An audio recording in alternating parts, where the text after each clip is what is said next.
I know I talk a lot about budgeting and I talk a lot about saving money, but sometimes inadvertently we can play too small with our money and limit our possibilities of making more money. Are you playing too small with your money?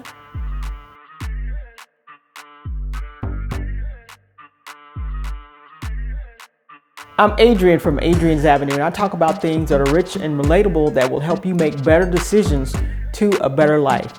Let's jump right into this one. I'm going to jump right into the first and biggest one.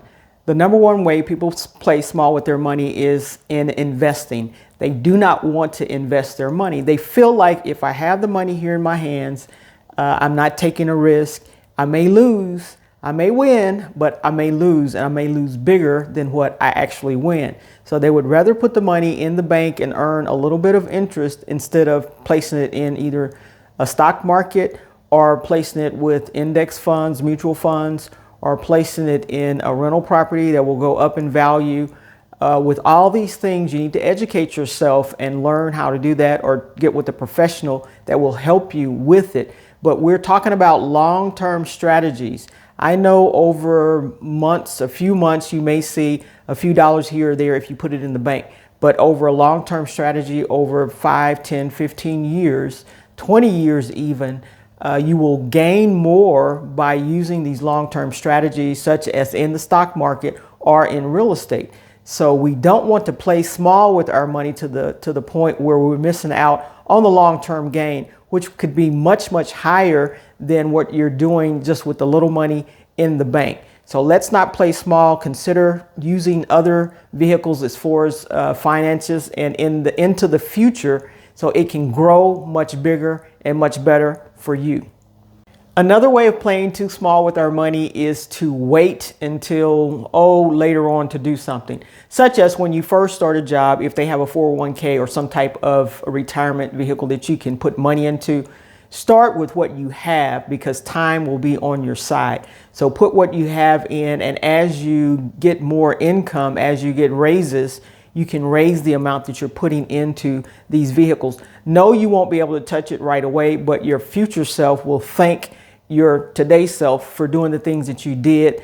And you won't be playing small with your money by not using the vehicles that will multiply it, the compound interest, and just multiply. And next thing you know, you'll have an amount and you can retire when you want to retire. So let's not limit ourselves in this area either by playing small. I've been guilty of this, and probably some of you have, but underestimating your earning potential. Staying at one job maybe for too long, or not discussing with your supervisor about the raise that you just received from them. We need to go ahead and maximize our earning potential, because you don't want to leave money on the table. If you're doing an excellent job, now your skills have to meet up with those excellent ratings. But if your skills are there where it needs to be, or your team is showing the progress they need to show to get you the money that they should be paying you, have that discussion. And also look out in other areas, because people not necessarily job hop or job hunt, but look for other opportunities that you can actually maximize your salary, because the more you make, the more you can save, the more you can invest, and the better off you will be. So sometimes we play small by accepting what we're given if we're doing top-notch work, or not questioning, asking the question, what can I do more? Or even not going after some of the job advancements and the promotions that you could potentially get by just staying small, staying in that same spot, and not wanting to move and better yourself. So let's not play small in this area either. While this way doesn't necessarily feel like you're playing small, but you actually are playing small. And that is when you live beyond your means. I like to live within my means. And when I say within my means, that makes room for savings, investing also within my means. So it's better to live within your means, or for the ones who like to live below your means, you want that extra money, that extra income, so that you can do something else with. When you live beyond your means, you start running up credit card debt, you start getting into debt, getting into things that you can't afford. And this is playing small with the actual money that you have to actually do something with, because you're paying bills. So while it seems as if you're playing big, living large, what you're doing is ruining your future and affecting your future money, your future finances, the things that you could possibly be able to do if you would live within your means, the things that you can afford them. You know, the lifestyle that you want to live that lifestyle, but live it within your means and live it with some way of having money to save, some way of having money to invest, some way of having money to spend, to give. These are things that are important to you living and fulfilling your life. But make sure you're living within your means. Okay, ladies, this one is for us. Sometimes we play small because we don't educate ourselves on finances. We need financial education to make sure we're doing everything that we need to do to advance ourselves and build wealth. That is the key as far as playing big, is building wealth. And so we want to learn about the stock market.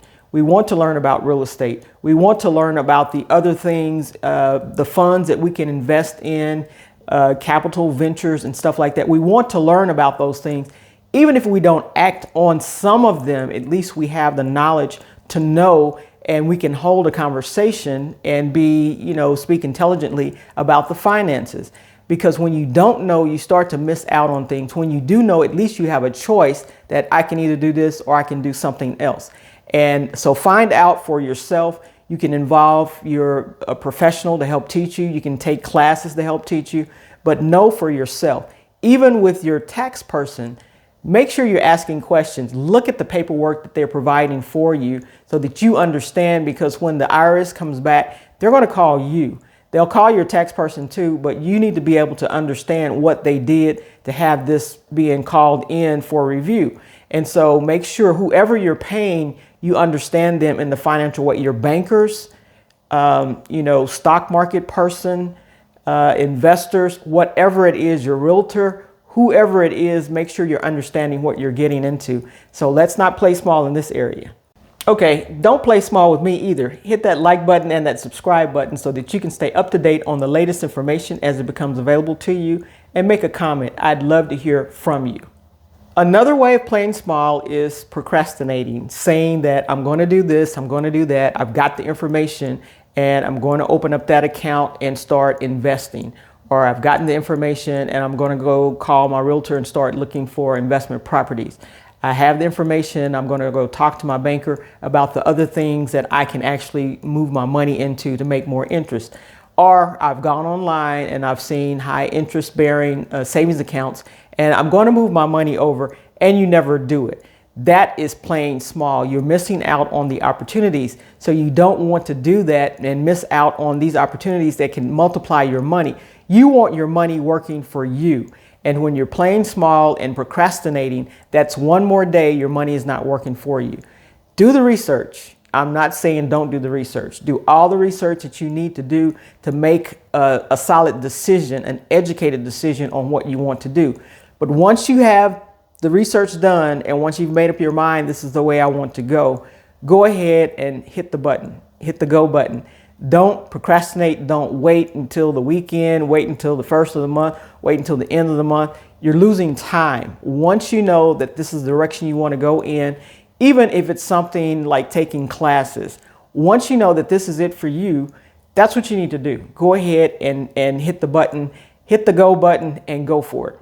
The last one I'll discuss with you, and when it comes to finances, this is really important, but it's the fear of risk. So you're fearing that the risk is out there and you just have a fear about doing something. It's not necessarily procrastination. It's actually the fear. Procrastination is not getting around to doing it because you keep putting it off, but you've made the decision. The fear is I'm not quite ready to pull the trigger because I may lose.